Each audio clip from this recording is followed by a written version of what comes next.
প্ৰথমে ফেচবুকত প্ৰেম আৰু বিয়াৰ প্ৰস্তাৱ, তাৰ পাছত এক নাটকীয় অপহৰণ। প্ৰেমৰ জালত পৰি অপহৰণকাৰীৰ কবলত পৰা অসহায় যুৱতীৰ ঘৰলৈ ফোন, আব্বা মোক বচোৱা। টিয়কত সংঘটিত হৈছে এই চাঞ্চল্যকৰ অপহৰণৰ ঘটনা। টিয়কৰ চেলেংহাট পথৰ নিবাসী শ্বহীদুৰ ৰহমানৰ কন্যা যোৱা 11 তাৰিখৰ পৰা নিৰুদ্দেশ হৈ আছিল। তেওঁ টিয়কৰ এখন বিউটি পাৰ্লাৰত কৰ্মৰত আছিল। এই সন্দৰ্ভত পৰিয়ালে আৰক্ষীক এজাহাৰ দিয়াৰ লগতে নিজাকৈ অনুসন্ধান আৰম্ভ কৰে। হঠাৎ অহা এটা ফোন কলে ঘৰখনত লগালে হাহাকাৰ। যুৱতীগৰাকীয়ে কৌশলেৰে ঘৰলৈ ফোন কৰি জনায় যে ৰাজু নামৰ এজন ব্যক্তিয়ে তেওঁক অপহৰণ কৰি কোনো অজ্ঞাত স্থানত ৰাখিছে। পৰিয়ালৰ লোকৰ ভাষ্য অনুসৰি বোকাখাটৰ মহম্মদ ৰাজু নামৰ এজন যুৱকে ফেচবুকত বেলেগৰ ফটো ব্যৱহাৰ কৰি আৰিয়ান হক বুলি পৰিচয় দি যুৱতীগৰাকীক প্ৰেমৰ জালত পেলাইছিল আৰু বিবাহৰ প্ৰস্তাৱ দিছিল। তেওঁ যোৰহাটৰ এখন ফাৰ্ণিচাৰৰ স্বত্বাধিকাৰ বুলি পৰিচয় দিয়াৰ বাবে যুৱতীৰ পৰিয়াল তালৈ আহিছিল যদিও ফাৰ্ণিচাৰখনত সেই নামৰ কোনো ব্যক্তি নাছিল আৰু ৰাজু নামৰ যুৱকজন প্ৰকৃততে বিবাহিত আৰু এটি সন্তানৰ পিতৃ আছিল। এই কাণ্ড পোহৰলৈ অহাৰ পাছতে পৰিয়ালটো আৰু যুৱতীগৰাকীৰ ওপৰত আৰম্ভ হৈছিল বহুৰূপী প্ৰেমিক ৰাজুৰ অত্যাচাৰ। প্ৰায়ে যুৱতীগৰাকীক লৈ যোৱাৰ ভাবুকি দিছিল ৰাজুৱে আৰু অৱশেষত সংঘটিত হ'ল এই অপহৰণৰ ঘটনা। আমাৰ টিয়কৰ চেলেংহাট ৰোডৰ এইখন ঘৰৰ, এই দৰিদ্ৰ ঘৰৰ এই শ্বহীদুৰ ৰহমান চাহাবৰ কন্যা হামিদা বেগমক আমি যোৱা 11 তাৰিখৰ পৰা তেওঁক কিডনেপ কৰা হৈছে। ইয়াৰ পৰা জানিব পৰা মতে আগতে এজন নাহৰজান বোকাখাটৰ বাসিন্দা মুন্না হক নামৰ ব্যক্তি এজনৰ পুত্ৰ ৰাজু নামৰ এজন ব্যক্তিয়ে তেওঁক ব্লেকমেইলিং কৰি আছিলে। আগৰ পৰা ফেক একাউণ্ট খুলি লৈ পেলাই প্ৰায় এবছৰমানৰ পৰা এটা এফেয়াৰ্ছ হৈছিলে বুলি আমি জানিব পাৰিছোঁ।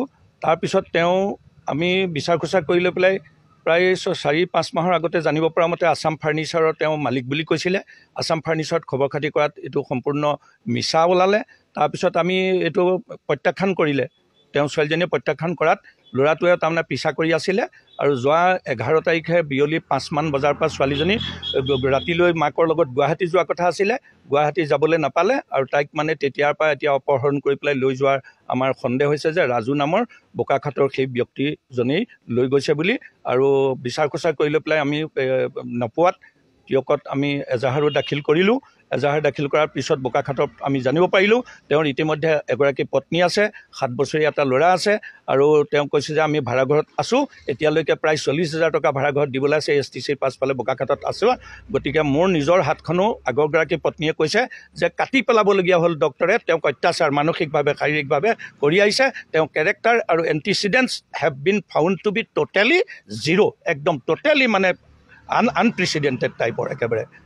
সেইকাৰণে আমি পুলিচ প্ৰশাসনক আমি অনুৰোধ জনাইছোঁ যে এই দৰিদ্ৰ ছোৱালীজনী আমি হোৱাটছআপৰ যোগেদি আমি এটা কল পাইছিলোঁ 12 তাৰিখৰ দিনা প্ৰায় 12:40 মান বজাত দিনত যে তেওঁক এটা অন্ধ কোঠাত নি পেলাই ৰাজু নামৰ ব্যক্তিজনে নি পেলাই থৈ দিছে বহুত দূৰত বুলি। আমি বিচাৰ খোচাৰ কৰি লৈ পেলাই পাছত গৈ লৈ পেলাই পুং খেদি গৈ লৈ পেলাই কঠীয়াতলী নামৰ নগাঁৱৰ এৰিয়াত আমি বিচাৰ খোচাৰ কৰিছোঁ। তাতো জানিব পাৰিছোঁ ওচৰ চুবুৰীয়াসকলে কৈছে যে এইজনী ছোৱালী 3টা মানুহৰ লগত এইপিনে ঘূৰি থকাটো আমি এই ল'ৰাটোৰ লগত আমি দেখিছোঁ বুলি কিছুমানে কৈছে তাতো আমি। গতিকে পুলিচ প্ৰশাসনক আমি এইটোৱে অনুৰোধ কৰিম কেনেকুৱা অৱস্থাত আছে ছোৱালীজনী, আমাৰ সন্দেহ হৈছে মাৰি পেলাব বুলি, যাতে আমাক ছোৱালীজনী উদ্ধাৰ কৰাত যাতে সহায় কৰে। Bureau report UNA।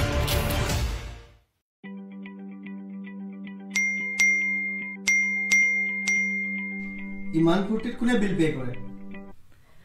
মই কৰোঁ, কাৰণ মোৰ তাত পেইউ আছে।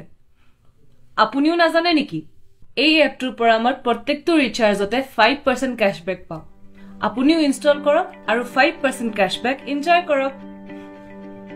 এতিয়াও চাই আছে যে? যাওক, ইনষ্টল নাও।